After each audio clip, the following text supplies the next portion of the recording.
All right, let's get everybody else in here. Let's get these other Facebook groups joining us today, because otherwise those people are going to be sad, and we don't want that. We don't want any sad feelings. We're still riding the good vibes from Sunday's win. Welcome in, guys. It is Tuesday morning, November 9th. It is 7:31 a.m. Mountain Time, God's time, as I like to say. It's 6:30 here, where I'm at, 6:32 now. And what is it, 9:30 where you're at, Scott? 10:30? Yeah, yep, 9:30, 9:30 and brisk. Okay. 30 to something degrees. Actually up to 41 this morning, so it's chilly. It's chilly here in Georgia. It's windy here, so I'm hoping that we can hold on to the power, but yeah, you never know. We'll see. Yeah, we got sunny days. Good morning, Broncos country from Pueblo, Colorado. I believe I said that correctly. Got some idiot named Nick coming in here. No, just hanging out in the morning with you guys. Got Max Power saying, hi, guys. Was the Hamler pick right? I think yes. You know what, Max, if you're going to get in a super chat before we even are in here, let's get into it. Was the Hamler pick the right pick? I think it's unfair to say this with the knowledge of him getting injured like he did, because that is, Captain Hindsight. Like, oh, I wouldn't take the guy who got injured. Wow, you're really good at this. Yeah, what a genius. If I could do it, I just would have taken Tom Brady first overall. Like, okay, cool. But I think that the Hamler pick was a good pick at the time. This Broncos team needed speed and twitch at the position. Hamler is an incredible athlete. He was also extremely young. I know that you were double dipping at wide receiver after taking Jerry Jeudy. Maybe that's an over expenditure of resources, but the Broncos pass catchers were pretty damn poor outside of Cortland Sutton. So I don't have any problem with the pick. In method, it sucks that he got hurt. You could really use a guy like that because you don't have anybody like that on this team. But I think it was a good pick, and I was a fan of the player, and I'm hoping that this is not the end of Hamler in Denver. I know it's a long road for him to get back, given the severity of the injury that he suffered. But I'm hoping he can come back and be good. Maybe the latter half of next year. Maybe it's even 2023. But you still got 2.5 years of control left, so hopefully you can get something out of it. So the question I have is, is it the wrong pick if you already have injury concerns, which I believe you followed him enough to tell me there were some there to begin with, but it might also be why you got him lower than you would have. So you were able to come in a little bit later and not risk as much on a guy with injury concerns. So that's a tough one. You can be right at the time, and history will show that you're wrong. For all the right reasons. This is a guy, everything showed, and it just didn't work out. These are human beings. For one reason or another, it didn't work out, and it can still be the right pick. You can support the pick, but then it just doesn't work out. That's the way it goes sometimes. And sometimes you get lucky on a guy that's got a heart palpitation or something in the 7th round, and he comes in and he starts playing like Von Miller in his second start in his career. It's not a crapshoot. It's probability and hard work. But you don't always, there's always, with probability, there's always a fail factor. And some people hit on more than others. Dave coming in with some stars early saying, good morning. Peter, day off. I hope you enjoyed your day off, because I remember you starting your morning with us last night. So welcome. Yvonne in the house as well. Good morning. And Andrew coming in with some nice coffee stars. Andrew, thanks for the coffee cuppy. I'm gonna go ahead, and I've been waiting on this one. Well, Nick said he was waiting on me. I was actually waiting on my Broncos for breakfast coffee to get to a temperature that I could slug it. So I really enjoyed the little mix up there, the coffee cuppy. Everyone, coffee cuppy for you. No, that's in hindsight though, KJ Hamler, in the NFL, you have to pay a speed premium, period. You saw Anthony Schwartz going, I think, in the 2nd round this year, and he was just a track athlete. And the Browns spent a 2nd round pick on him. Maybe it was an early 3rd. But still, you have to pay a lot. If I could redo it in hindsight, am I doing a different pick? Yeah. I was a big fan of both Jalen Johnson and Christian Fulton coming out of that class, both very good, promising looking cornerbacks. And this team, I know you can never have enough good cornerbacks. I know that's going to get an eye roll for some fans, but that's the reality of this team. So it's unfortunate, but thank you everybody for coming in for the stars, the support. Obviously, this is Broncos for Breakfast. You guys can follow us on Twitter at Huddle Up Pod and at Mile High Huddle. And while you're there, also follow Scott and myself, Scott at Scout Kennedy, and myself at Nick Kendell MHH. Make sure you go into facebook.com/Mile High Huddle and facebook.com/Mile High Huddle Pod. Join the conversations there. We can get into the offensive line some more, talk quarterbacks, talk draft. Be great. You guys can also subscribe, like, and share on YouTube. and also youtube.com/C/Scott Kennedy. Make sure you're joining us there. Scott and I will be talking a little bit of Falcons tomorrow morning, which will be a lot of fun. And let's get into it, Scott. If anybody else, any other comments in here? Well, what will be interesting is the Falcons play at Dallas next week, so we can start talking a lot. We'll throw in plenty of Broncos talk and how the Broncos were so successful, and can the Falcons replicate that formula in Dallas, or is Dallas going to be pissed off and curb stomp the Atlanta Falcons? Both possibilities. It's possible. It's definitely possible. I think Dallas, they got to be embarrassed coming out of this game, because it's not just like Dak Prescott was missing throws that he typically doesn't miss, but they got so thoroughly beaten in the trenches by a Denver team that I can't even remember a Has game been since bullied. the Jets. Like, the Jets game was the last time the Broncos actually bullied somebody in the trenches. And man, just to get your like soul snatched from you on live TV is At embarrassing. home. At home, yeah. And then the fans are cheering, "Let's go Broncos." You're down 30-0 in the third. It's a big time embarrassment. But yeah, no, let's get into today. We have, unfortunately, some bad news. Graham Glasgow, left guard for the or right guard for the Denver Broncos, suffered an ankle fracture, it's believed. Either way, his season is done in Denver. So, Scott, your reactions? I know we've talked a good bit of Graham Glasgow. I'm not going to talk anything too negative. He's come on the Mile High Huddle shows before. He seems like a really good, down to earth guy. So it's obviously very upsetting. But this is football, and we got to talk the reality of it. No, you feel bad for him. He's struggled this season. I don't know all the reasons why he has struggled this season. You hope there's still half the year to go. You hope he can turn around. We've seen reclamation projects mid-season. Now he's not going to get that chance, and that's unfortunate that he's out. So I'm getting really, really tired of the phrase around here of "next man up," because there's too many guys going down, and it feels like it's starting to feel ghoulish. With all the people that are going down, it's like, okay, how about keep our guys up instead of the next man up because someone else keeps going down. But we talked a little bit yesterday about Quinn Miners coming into that spot, and I said he looked like a guy that didn't know he was coming in yet, who was kind of surprised by it, wasn't quite ready to come in, but he grew into the game. His first series and a half or so, he wasn't very good. And you mentioned that PFF backed up what my eyes were telling me, and his grade overall was pretty bad. I'm like, that doesn't surprise me. He really looked like he struggled to get started.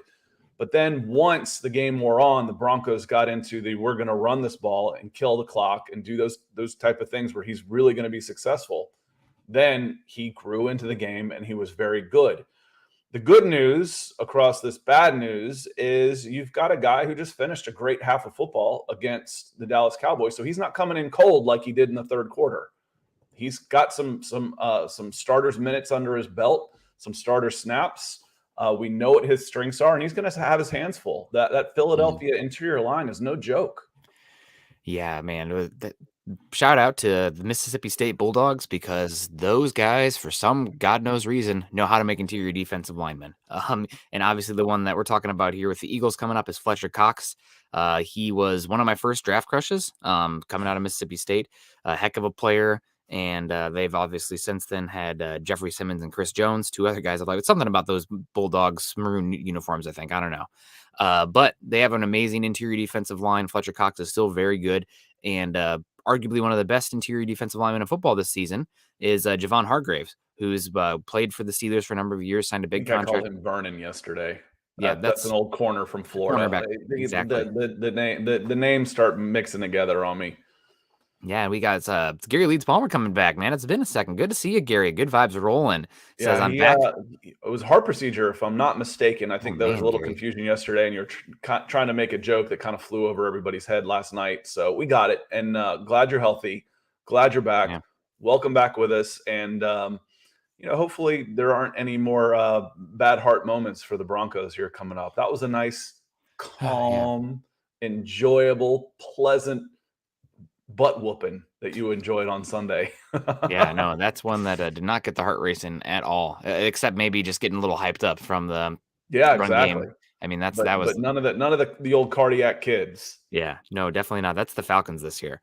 But yeah, no, Graham Glasgow, it's unfortunate he goes down. Obviously, this is going to at some point the offensive line, and this is why depth is so important on the offensive line, because one terrible player on your offensive line can sink an entire unit. Just look at the Cowboys last week with their left tackle giving up, I think, 12 pressures in a single game. I think the highest pressures in a single game of the entire season. So that one bad guy can kill you. So next man up, Quinn Miners. I thought he looked admirable, and he definitely got more comfortable. But this is a game the Broncos are going to have to just pull out the greatest hits from week one. Pat Shurmur and the Broncos need to be almost, selfish isn't the word, but like stubborn with their run game. If you're down 10 points, if you're only getting 3 yards a carry, you need to stick with it, because you need to protect your quarterback. You need to protect this offensive line. And having done some offensive line work, talking with a lot of offensive linemen myself, what offensive linemen love to do? Run block, go forward, be aggressive. It's so hard to pass protect in this league. And now you have Calvin Anderson looked good, but Cam Fleming was bad all offseason, leading up to the season as far as pass protection. Quinn Miners better in run blocking than pass protection. Use those guys. Use them to their strength. Put them in a position of power, literally, and use the run game. That needs to be it, and be stubborn. Even if it's not working, you got to stick with it. Yeah, and Peter coming with the stars saying the Broncos have to prove they're legit this game. And that's it. It's like this can't be fluky again. This a fluke win? Keith saying the national narrative is that the Dallas handed us the W. Who cares? I mean, the national narrative, who cares? That doesn't win football game. I know what you're saying. I get it. But that national narrative changes by the week. Yeah, it doesn't matter. Yeah. You can flip that. That doesn't win or lose games. We've said before, this isn't the old college football system where style points matter. In the NFL, it doesn't. You win every game 2-0 on a safety, you're Super Bowl champions at 17-0, and they're you're ringers. Yep. It doesn't matter. So now it's up to you. It's totally in your hands. And as Peter said, you've got to start stacking performances like this. Otherwise, it's just going to be seen as, oh, that was a fluke. That was a fluke win, and it might have been. That's what concerned you. It wasn't a fluke.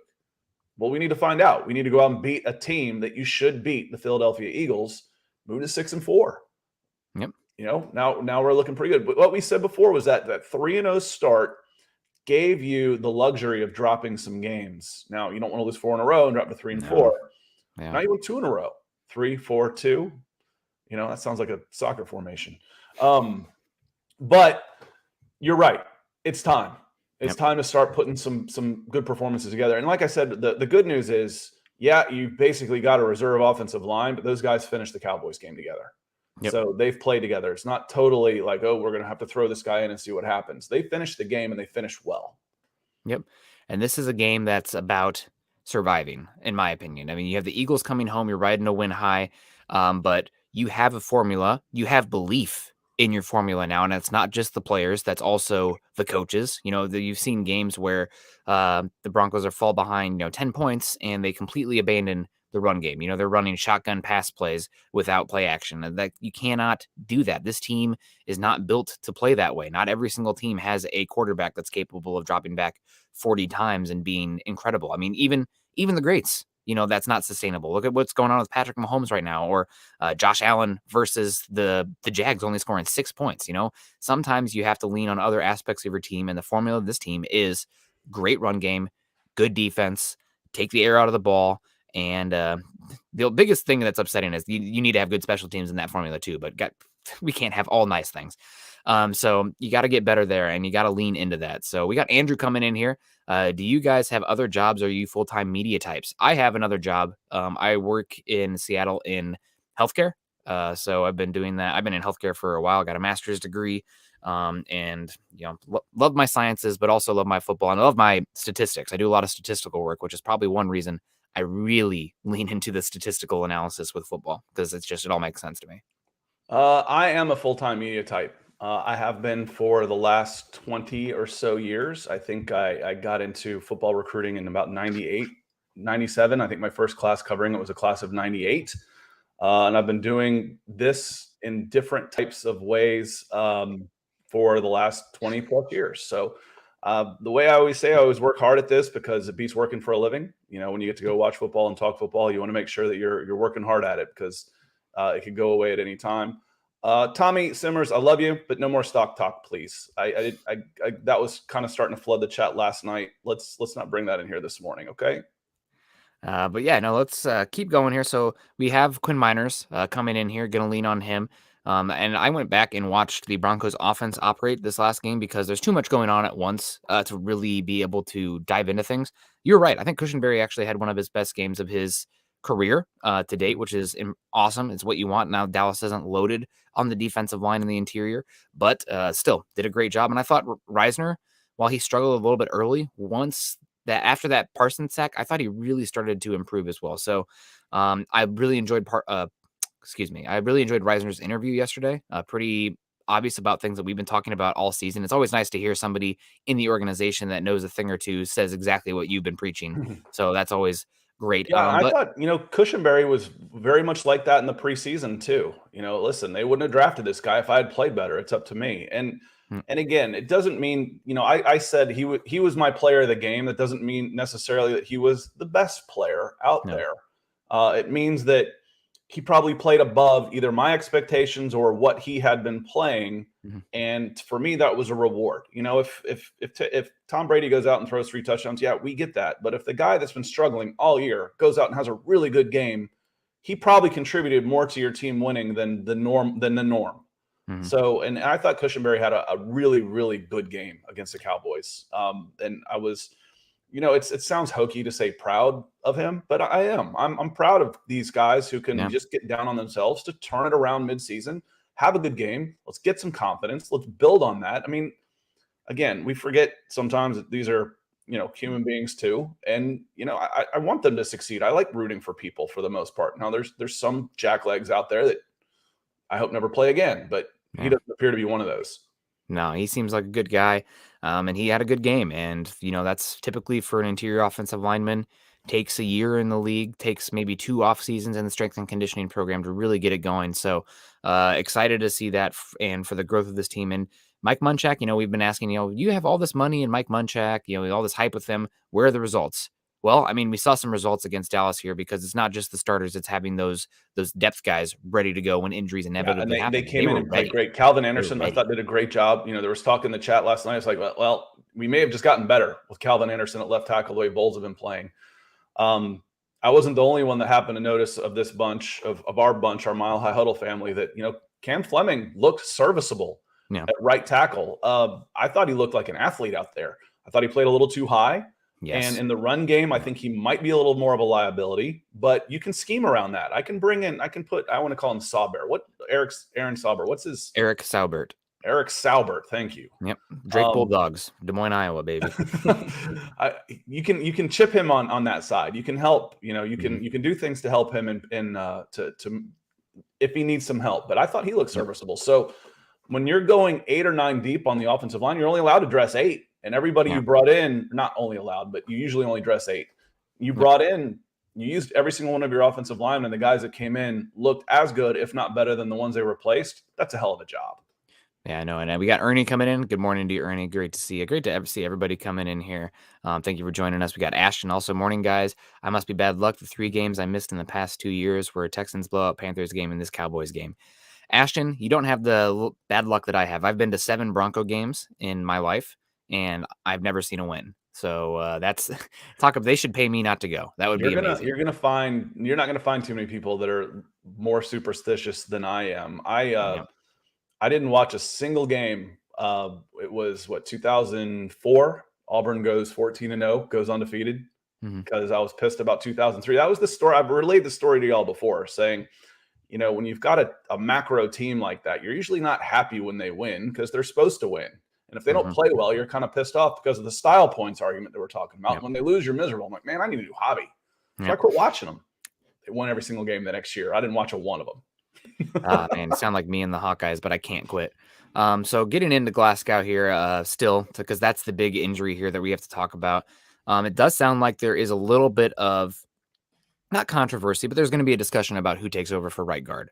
I think that originally Quinn Miners was most comfortable at left guard. I believe left guard is what he played at Whitewater Community College up there in Wisconsin as well. Did some left guard and center work at the Senior Bowl. Now he's at right guard, and that he hasn't been trained as much at right guard as Natane Moody. Natane Moody is supposed to be back this week. I don't know if he's been activated yet, but he's all expectations are he's going to be activated and play.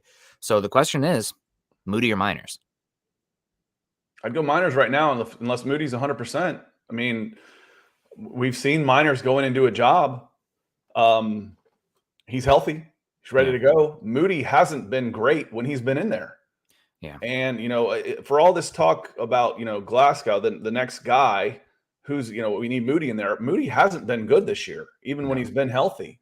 So I'd go Miners right now. And then if Miners is struggling, you got Moody right there. Let's switch them up every so often if we need to.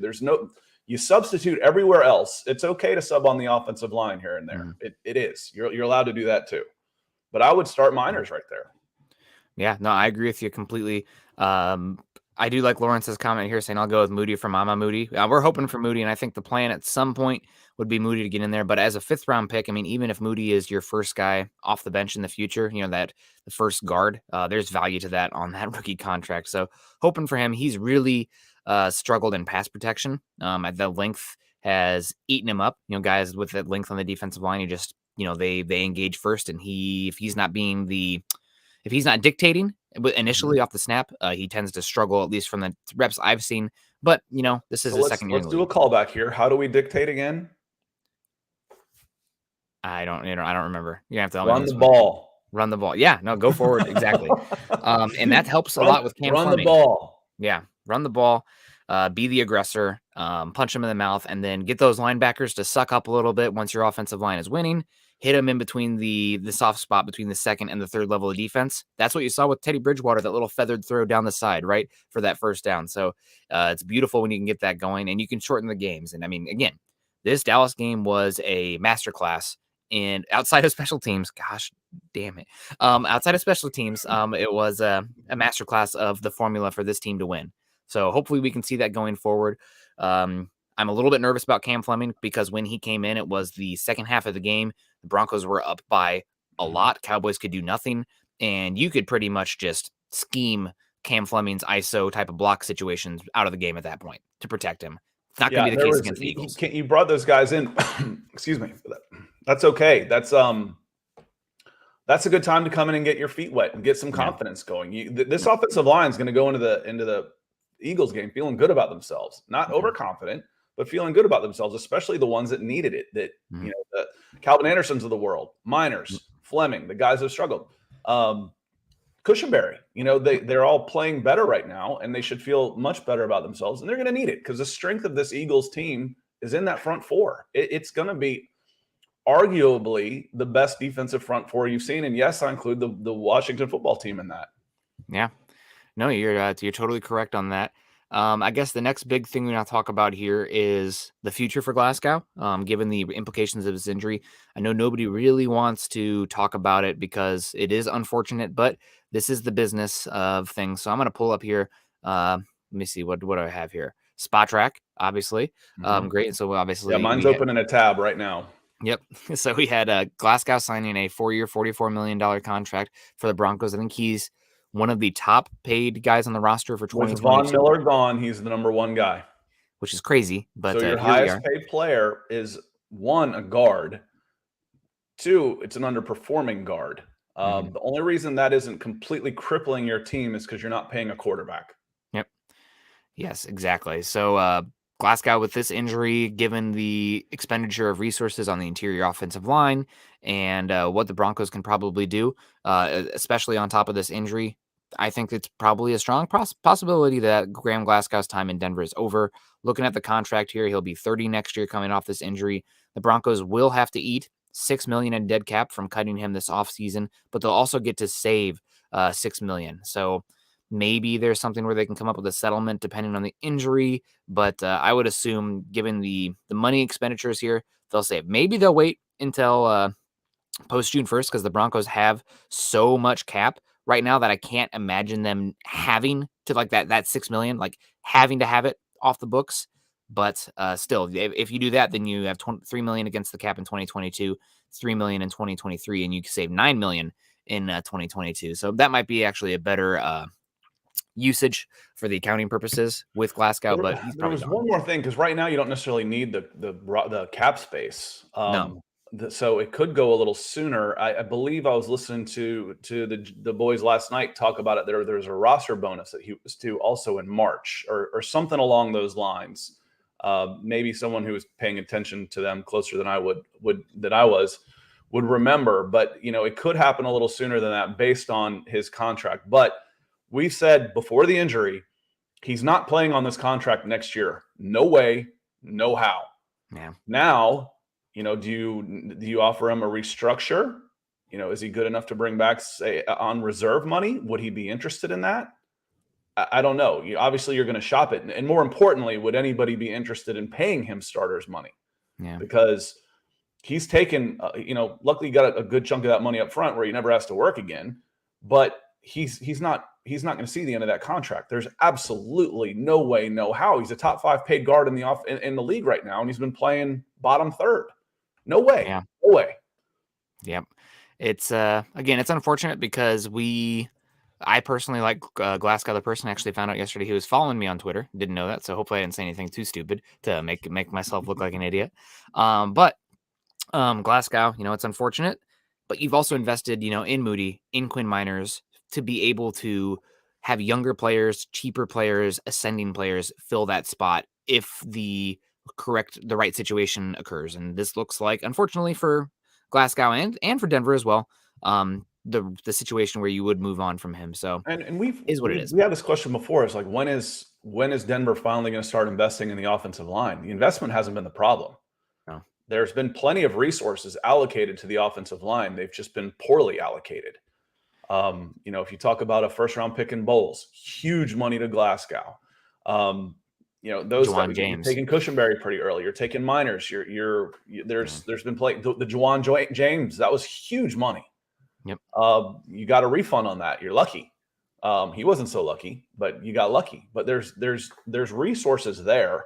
Now, do you have the right football person in there to allocate those resources correctly? And so far, the return on George Payton and his staff have been good. Yep, absolutely. I agree with you. They've mostly invested in the offensive line. They haven't drafted a tackle since 2017, which is I think almost egregious considering you have Mike Munchak here.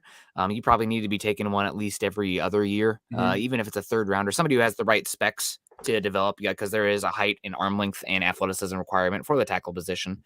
But they've looks like done a pretty good job with Calvin Anderson, and I wouldn't be surprised if you saw another high investment in the offensive line. And I'm a huge proponent of investing in the offensive line, but you should never invest in the offensive line the year that you need it. It needs to be 2 years before, because it's going to take a couple seasons. You've heard me say before, if I see a defensive tackle or an offensive lineman in the second and third rounds, I don't complain ever. I don't care what else you need. If you're beefing up the interior lines, the lines of scrimmage, I'm okay with that. Because you can never have enough. You need 8 to 10 offensive linemen in a season, and you need 6 to 8 defensive linemen in a season, especially in a front four. You can never have enough of those guys.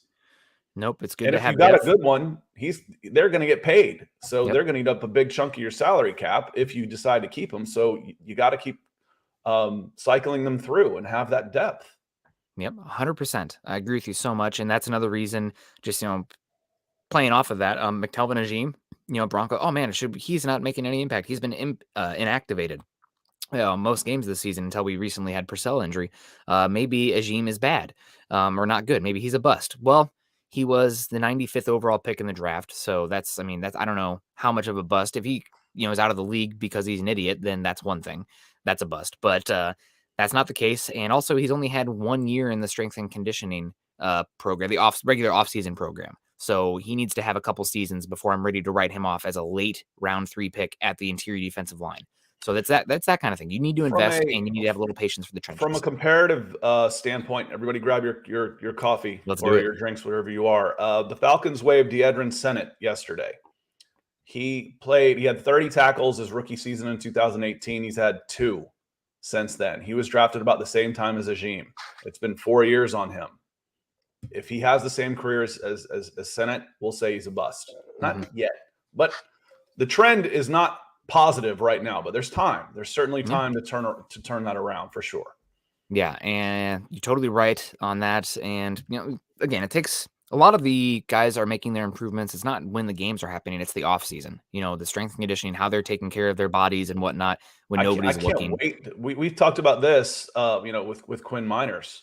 I can't wait to see Quinn Miners with a full year of knowing this is what my job is. Yeah. Yep. He went from not playing to going down to the Senior Bowl to preparing for pro days to I'm now a rookie for a team that in April, May, reporting, and I didn't even know who I was going to play for, let alone what Mhm. scheme or where.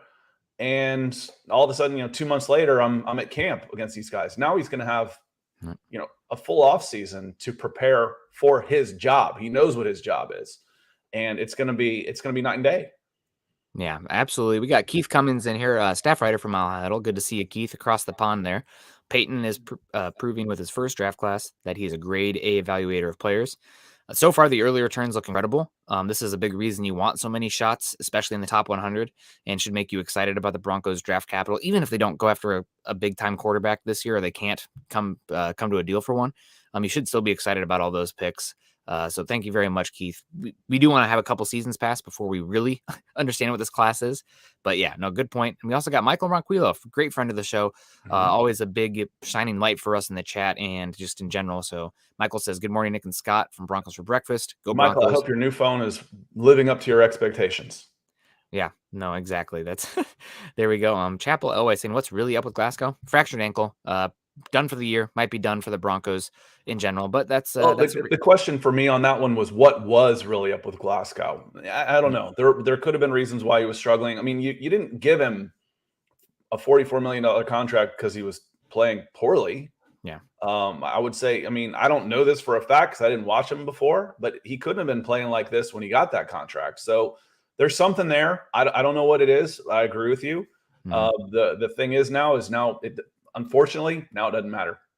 Yep. Now it doesn't matter. He's done for the season. He'll be done with that contract. So he will be on the open market. Somehow will be either a free agent or they'll come to terms on a restructure. But that contract where he's the highest paid Bronco, one of the top 5 guards in the league, that one's done. That one's done. Yep. And that was done before he got injured. Yep. That wasn't going to happen. There's no way. Yeah, and I know a lot of people, not to go too far down this rabbit hole, but the Broncos in the 2020 offseason, every move they made was with the scope of giving Drew Lock the best chance possible from a personnel perspective. You go out, you get Jerry Jeudy in the first round. You go out, you double down at wide receiver, KJ Hamler. You make Graham Glasgow a top 5 paid guard in the NFL when Drew Lock has struggled historically with interior pressure. You go out and you make Melvin Gordon a top 5 paid per season running back. I mean, all those moves are empowering the quarterback and giving them the best chance possible to get a clean evaluation on the player. Now, you can argue what you want about scheme, injuries, the everything happening in the world at that point, but those, not every single one of those things is controllable. And you thought you were doing the best, and nobody's going to have a perfect situation, right? It's impossible in the NFL. Nobody's going to have a perfect situation. So it's unfortunate. It does look like the Melvin Gordon signing was good, at least in hindsight, but Graham Glasgow, maybe too bad here, moving on, but you have investments on the interior offensive line that are coming of age that you should be excited about and seeing what they can do. I really want to talk with you actually real quick, because this is a interesting topic in Broncos country in general. The running back, yes, with you, Scott, with your, your coffee cuppy. Everybody get your coffee cuppy going. The Broncos running back distribution. I know there is a large sentiment that the Broncos should lean way more heavily into Javonte Williams. Now, Javonte Williams has been awesome. I think he has Good. 40. Yeah, they did. Yeah, well, Melvin Gordon still finished with more carries. But that's not my point. Okay. Yeah. We had this discussion last week about the trading deadline. And I'm like, would I trade Melvin Gordon? I'm like, yes. Yeah. Yeah, absolutely I would. You're not using him. These guys are getting 20 touches between them. Yeah. What do you need 2 running backs for? You can go, and we said we can amp up Javonte Williams from 10 touches to 18 touches and give Mike Boone a couple of, the 3-4 other extra carries. No problem. Now, last week, you did amp up Javonte Williams. He went from 10 touches a game to 17. There was almost a double, almost 100% increase in touches, Javonte Williams. Melvin Gordon got 21. So between them, you got 40 touches. Yep. Thank you. Yep. Yes. Yep. So am I going to complain about Javonte Williams' touch? No. The rookie running back getting going from 10 to 17, just, round up and call it 20, doubling his touches. If he's getting 20 touches a game, you're happy. You're happy. Yeah. Is Melvin Gordon being productive? Can he help Javonte Williams along? Who's still a rookie? Yeah. So if you're winning this game and you're a more effective offense when you're putting the ball in these guys' hands. Javonte Williams, 20 touches a game over the course of 17 seasons, and he gets 350 touches over 17-game season, 350 touches in his rookie season. You got no complaints, none. Yeah, no, I agree with you. I was not a big proponent of signing Melvin Gordon when the Broncos did because I didn't think it was the best allocation of your salary cap. Because I think if you're paying a running back big money, you need to be in your window. And I did not think the Broncos were in their window. Now I get it. Again, trying to empower Drew Lock, blah, blah, blah. But still, that was one that... again, I'll ask you this question again. Who have you missed on because you didn't have cap room? Nobody. Not really anybody. But... So overpaying right now, if you're overpaying for somebody, it doesn't really matter. But you roll over all your cap. You didn't miss on anybody because it's like, oh, well, we got this guy, so now we can't get that guy. That didn't happen. So I wouldn't worry so much about that. One of the big, like I said, you can overpay at other positions because you're not paying a quarterback right now. That will change. It has to. You can't keep creeping along with $2 or $3 million allocated at the quarterback position for the next decade, or you're going to have a decade moving forward like you've had in the past decade. Yeah. So paying Melvin Gordon didn't harm the Broncos at all. I'm going to disagree a little bit here. I don't think it hurt the Broncos, and he's been a good return for the signing, but every single dollar you don't spend can get rolled over, which could give you flexibility going forward. I mean, when they run into the salary cap, then I'll concede that. Yeah, and with a big quarterback maybe coming in, Cortland Sutton and Tim Patrick, like maybe not paying Melvin Gordon was the difference in being able to retain both Sutton and Patrick versus not. I mean, we don't know yet, but you have the ability to roll over. So he's been a solid return on investment given what he's actually paid and what his position is. But the big thing I actually wanted to get into here, I see a lot of sentiment in Broncos country that like the Broncos need to lean into Javonte Williams more. I agree with you, but there is I think a main statistic here that really points to why Melvin Gordon is still getting the majority of the carries, even it's like 55-45, which I think is what I said they should do to start the season. But Melvin Gordon this season, he is one of the best running backs in football as far as his stuff rate. He almost always gains positive yards when he gets the ball. Javonte Williams, dead last in the NFL in stuff rate. He is one of the worst in football in getting 0 yards or negative yards every time he touches the ball. Now, his yards per carry is good because when he can get to that second level, he is explosive. He can make guys miss. I think he has 40 missed tackles this year. That's incredible. But his stuff rate being so high this season is a killer for this offense because let's say if you're 2nd and 12 with this offense, you might as well punt it. That's a death penalty for this type of offense with how much they struggle in being forced in passing situations. So Javonte Williams, he has been incredible. His patience and his vision have been difficult for this team to succeed with sometimes. So if he can clean that up, it's going to be amazing. And also if you invest further in the offensive line and have guys where the holes are obvious, right? Like just we're really winning at the point of a contact, then Javonte Williams can really cook. But right now he's just way too feast or famine with his rush attempts to be getting the lion's share, in my opinion, especially when Melvin Gordon is almost always getting positive yards, turning forward and picking the right gaps. Well, the other part that we talked about over the summer about how they would be used is it could be situationally based on the time on the clock. You've got Melvin Gordon, almost first half runner.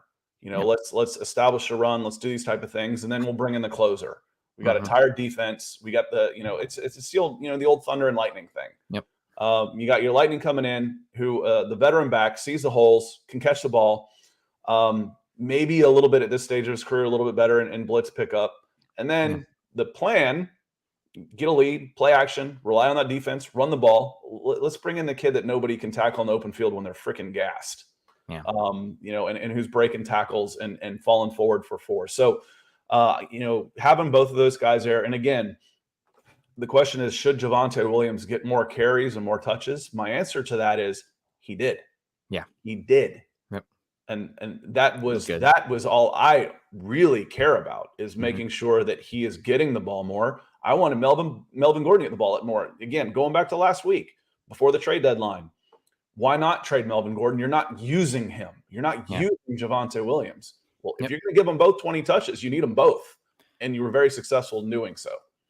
Yeah, and it's a lot of it is game flow as well. I mean, the Broncos for the first time in a while seemed like the defense really came to play, and you were able to play with a lead or keep it close early on. Like the Broncos losing streak, they were down like that. Just immediately it was like, uh-oh, like the defense wilted immediately and we're down 7 points. Everyone pooping their pants. Here we go again. That's not the case in this Dallas game. So the defense has to come to play early too. Maybe not to the extent where they have to have 2 4th-down stops. Well, Hats off to them. and part of that is, wasn't it some sort of record about not scoring a touchdown on your opening drive? Yeah, nope. They I first mean, time. you're deferring automatically if you're 3 and out on your opening drive, or you're not scoring any points on your open drive. It's almost like you're giving up an extra possession every time. It's not even like, that's what it is. Mhm. It's okay. You get the ball to start the first half and the second half because we're not going to do anything with it.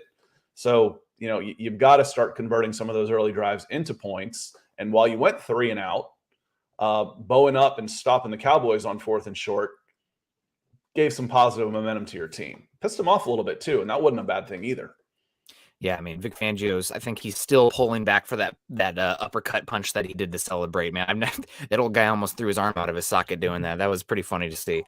But yeah, no, again, this is just a conversation I've wanted to get into with you because on the surface, I see everybody posting the Pro Football Focus missed tackle data, which is incredible, but there is some data behind it, which makes sense why they're still leaning into Gordon. And yeah, it's not the nose guards and defensive tackles missing those tackles.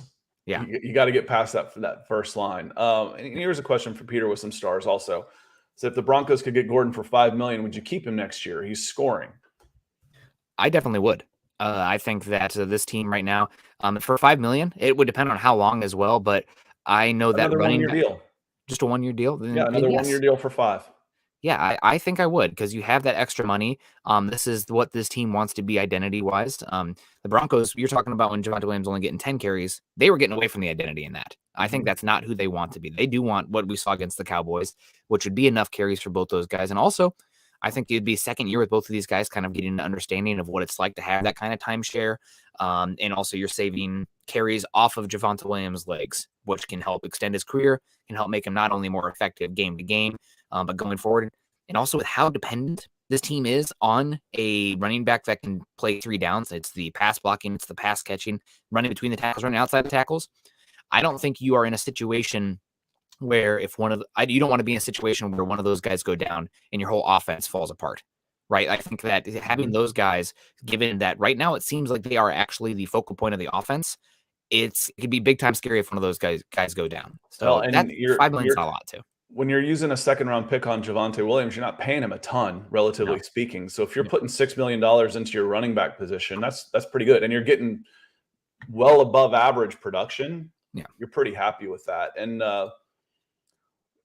little R Ran Man 34 says, I don't like the 2-back system. One series to the next is not good in my opinion. And I'm not going to disagree with you on that one because what we were talking about earlier was situational best on time on the clock. So I might go first half Melvin Gordon, wear him down, play action, all that type of stuff, and then Javonte Williams as a closer, or every two series switch him out like that. But let a guy get a rhythm. I'm okay with that. I don't want to switch him every series either.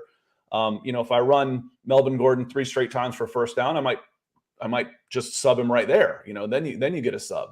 So yeah, I wouldn't ever say you're getting this series, you're getting the next series. It's got to be situational for me. Yeah, and with how Melvin Gordon is playing this year, also I cannot see the Broncos paying him getting only a 1-year $5 million a year contract. I think he's going to get a bigger deal than that. So I mean, he's been a top 10 running back since the first half of last season when he was something like crazy, and then he went on a good tear. So I don't know, man.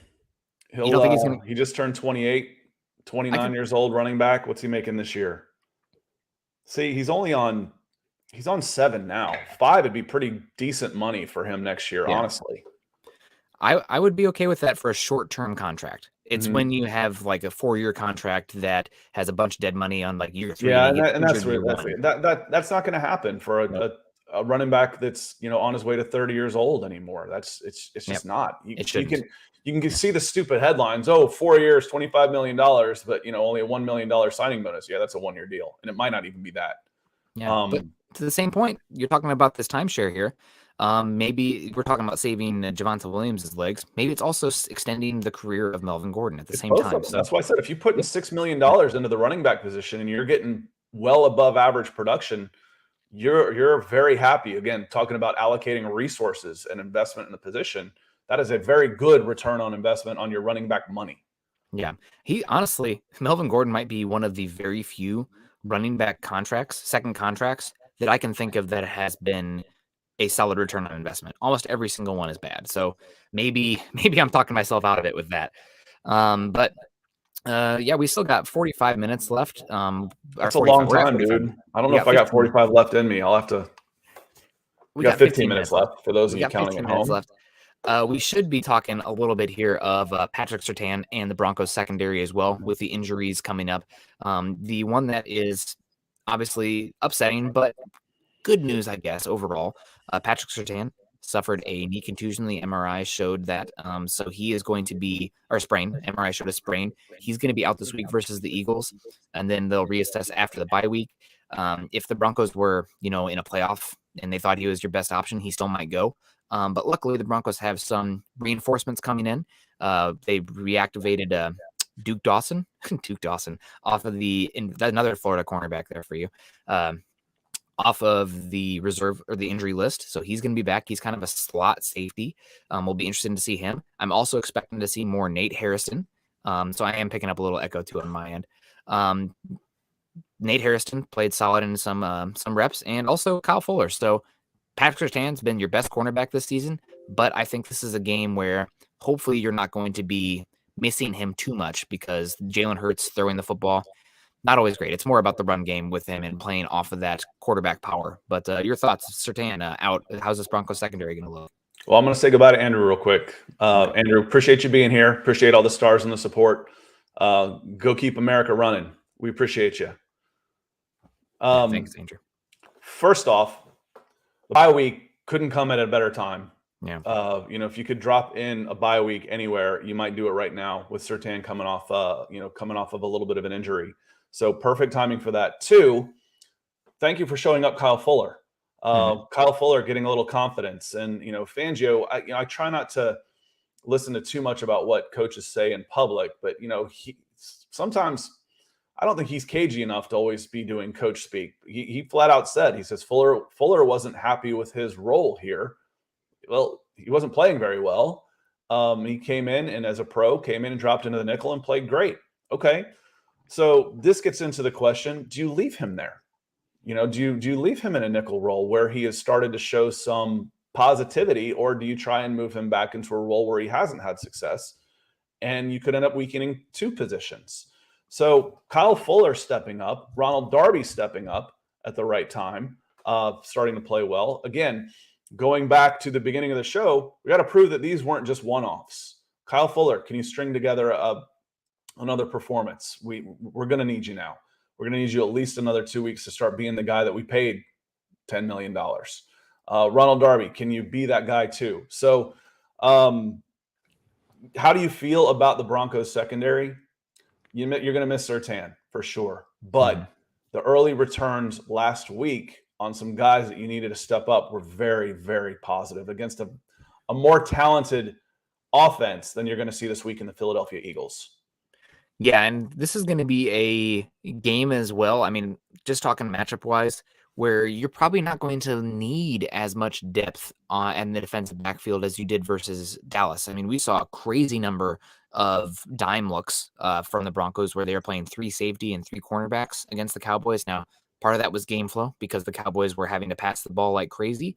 But this is a game where it's going to be much more tight formations. You're going to have to keep an extra guy in the box to account for Jalen Hurts with the RPO and the quarterback power looks. So I'm expecting a much more heavier look for the Broncos here. And losing Surtain and his size is going to be unfortunate because he can be a force player in that run game and in the screens and whatnot in that kind of regard.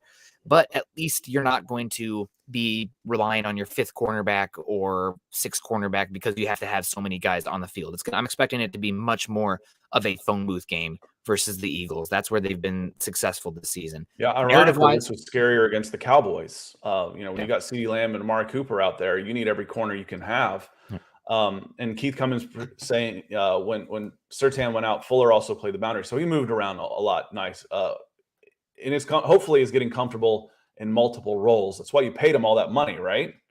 yep. Yeah, nope, exactly. And I think Fuller pretty good there. The other one that was interesting there was Caden Stearns. I know he's listed at a safety position, but he's not playing that too high spot. He's coming down and playing in the box. He's playing slot. He's playing all those kind of positions there at that second level. So if you need to bring in somebody that can bring in some coverage ability, maybe from the slot that's a little bit twitchier and more explosive. I mean, honestly, Stearns might be the most explosive athlete you have on the Broncos secondary right now and in the defense in general. So you can go that way. But again, this is a game. I think it's going to be a phone booth football. And that means that you're going to need bodies. You're going to need your defensive line. You're going to need the linebackers to step up. Yeah, it didn't always have to be nickel cornerback. It was always just nickel back. Shout out to the band. Sorry, Look at this. but it was always just called a nickel back, and it didn't have to be a corner covering the slot. That's evolved a little bit. Ironically, with Surtain, I think his coverage has been better than I was expecting, and I think his physicality has been a little less than I was expecting. I was almost picturing, Kareem Jackson out there, flying forward and tackling guys on the screens and really pressing the heck out of guys at the line of scrimmage.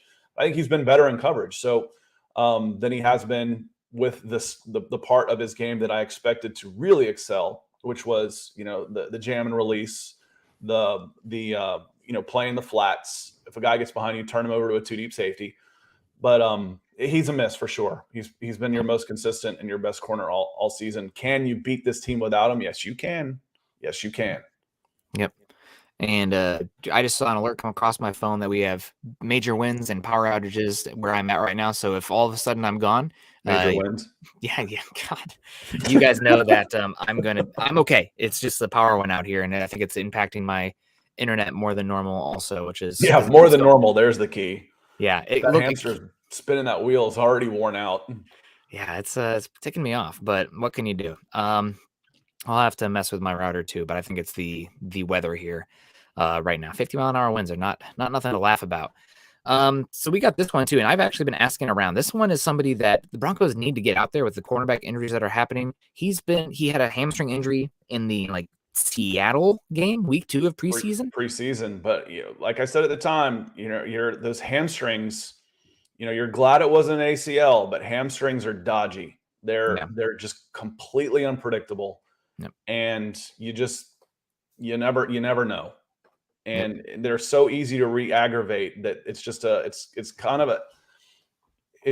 just a questionable injury. When you hear hamstring, you're like, that could be next week, it could be next month, it could be 2 months. And unfortunately, we're working on week 10 for Ojemudia. It's unfortunate. They could definitely use him out there, especially in this game with the amount of RPO and quarterback power you're going to see. Getting a cornerback with some size there for that quick pass game, the extensions off of the quarterback run would be good, but it's going to be unfortunate. We got Joe Spath coming in here, and I really like Caden Stearns. He has 2 interceptions already in 100 snaps. I should have had 3. That one went right between his hands against Dallas as well. He looks like a fun energy player as well, and I remember when the draft happened, a lot of people were super duper high on Jamar Johnson in comparison to Caden Stearns, but Jamar Johnson was almost not on this team when it came down to the final 53. Caden Stearns looks like a guy who is going to be a large part of your secondary moving forward. So yeah, really and appreciate the big stars on that, Joe. Oh, thanks, Joe. Super helpful to what we do here for sure. The shoulda, coulda, wouldas are nice. One, it didn't cost you points, which is nice. When you see those get dropped in field goal range, you're like, man, that was 3 points right there. 2, trying to err on the side. I get upset with coaches that yell at somebody for dropping an interception or doing something like that. And for me, I like the positive aspect. It's like, good read, way to be in the right place, good positioning, nice jump, catch the ball next time. He knows he should catch that ball, but applaud a rookie for being in the right position, for having the instincts and the athleticism to be there. And remember that he's on the defensive side of the ball for a reason. No, I'm just kidding. Not quite linebacker hands, but yeah, it'd be nice. 100, if he's got 3 and 100 snaps, that's a pretty good return. And going back, I think we talked a lot about the rookie class yesterday. Going back, Caden Stearns is another one of those guys. What was he? 4th round, 5th round? I think he was their first 5th round pick. They took 2 safeties in the 5th round. You want to talk about grand larceny? We talk about stealing and picking something off as an interception. How about Caden Stearns as a 5th round pick, and Jonathan Cooper as a 7th? Come on, are we going to go back to the beginning of the season where the front office got a D for Denver Broncos? Do I need to bring that episode back up? Man, I got no problems with the Denver front office. I'll tell you that much. Yeah, I will say, not to rub any salt in the wounds, but did you happen to catch last night's game? No, not a minute of it. Oh man, Justin Fields looked really, really good. Probably one of the best games of what I did was I looked at the first half stats. I was like, and then I looked at the second half, and I was like, okay, but still, then I look over the rating, and he's still at 90. 1 touchdown, 1 interception. Roethlisberger was 1 touchdown, no interceptions, and that could have been that. And I did see the body check from the official who went through a taunting flag. God. I saw that on Twitter this morning, and that's poor. Yeah. That's poor. Nathan, good morning. Good morning. Coming in with some coffee stars. I like the coffee cup stars. Me too. Appreciate you, Nathan. Thanks for coming in and supporting the show as we are winding down here in the final few minutes. Yeah, no, totally agree with you there. Just Justin Fields, 10 air yards per attempt, which is, I think, the second highest of anybody this season, and also the rushing stuff. So it looked like Justin Fields did click last night. So I'm excited to see what he can do going forward. That's the reason the Broncos front office got a D, is because people didn't believe in the combination of Teddy Bridgewater and Drew Lock with the quarterback sitting there in their face. The Broncos have the resources to maybe go at it this offseason. So we'll see there. Who knows? But we'll see. If you don't get the quarterback right, it's going to be an issue. But they did get Patrick Surtain. He looks like he's going to be incredible, and this is a great draft class. So different ways to get there. Yep. Don't miss. If you keep stacking your draft picks with good players, you're going to be a good team. Yep. It might take you a little more time to hit on the right pieces, but if you keep getting good players, you're going to be a good team. Patrick Surtain's a good player. Yeah, and we got Lawrence saying, I would like to see a draft grade review. What do you guys think, Eric or Nick? You got us? Are you saying about like our review of what we had originally or where we're at right now? I think that everybody's been playing pretty darn well considering the circumstances. I mean, you took 2 raw prospects day 3 that you were hoping to leave on the back burner this season. You put them in the oven and let them out after a nice, maybe have to baste the turkey a little bit. But other than that, you wanted to see them next year. They're in there right now because of injuries. Both look promising. So that's amazing. Javonte Williams trading up for running back, maybe not always the best in practice, but he looks like a difference maker and an energy player for this team. And Surtain looks like a top 10 level cornerback for the next decade. So if you keep hitting on those picks, even if it means that you didn't get your quarterback, hitting on those picks makes it easier to find a quarterback later, because then you are more comfortable to allocate resources to go get that guy, because you don't have holes all across your roster. And then you can hit the ground running when that quarterback comes in. You see Trevor Lawrence right now. You see Zach Wilson right now. Those guys are on bad teams. They're up and down, and you already have burned 1 year of their rookie contract. It's a wasted year for them. I mean, you don't pass on those guys. Don't get me wrong. But what I've said forever is you got to protect them. Don't shell shock them where they're getting the hell beat out of them. But go look at last week's game. It was a dominating performance. And how many rookies, just off the top of my head? Javonte Williams, Quinn Miners, Caden Stearns, Pat Surtain. I'm missing one. Baron Browning, Jonathan Cooper. That was 6. Yeah. 6 rookies from this class contributed heavily to a beatdown of the team that many consider the best team in the NFC. What's your grade? It's an A+. It's an A+, son. A+. Yep. Yeah, it's about as good as you get this early. We still want to see what they look like, 2-3 years from now.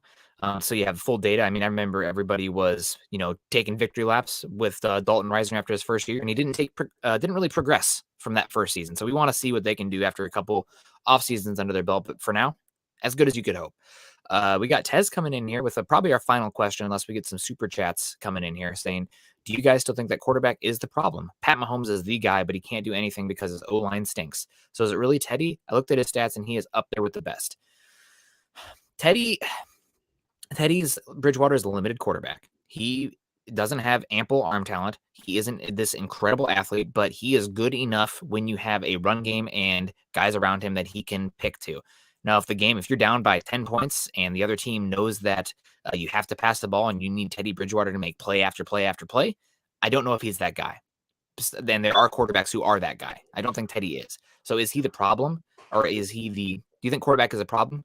It's not the problem, but I don't think that you have a guy that when the chips are down and you need your quarterback to make the play in those tight situations, I don't think he's one that I would bet on as far as that. But there's only a handful of those guys in those leagues, and everybody's looking for that guy. So you have to be I'm able to going to win with emphasize Teddy. the word here.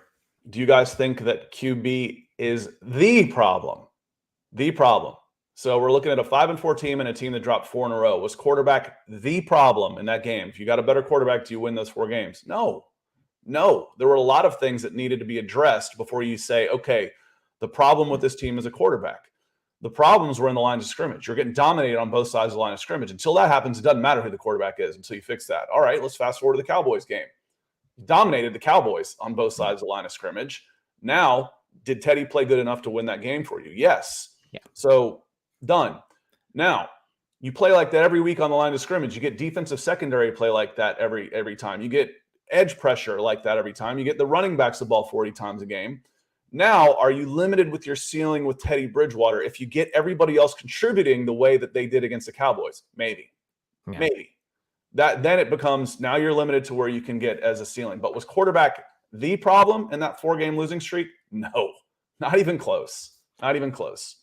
Yeah, it's tough. And when something like that happens, it's very rare where it's only one person that deserves the majority of the blame. But that's the quarterback position, and at some point, given how difficult it is to roster a good offensive line, defensive line, et cetera, every single year, if you have a quarterback that can cover those issues and raise everybody else up, that's when magic happens, and that's when you have an elite guy. And I don't know if Teddy is that guy from on the field perspective, but you knew that. You traded him for a 6th-round pick. That's what you went into and this you're not season. paying him.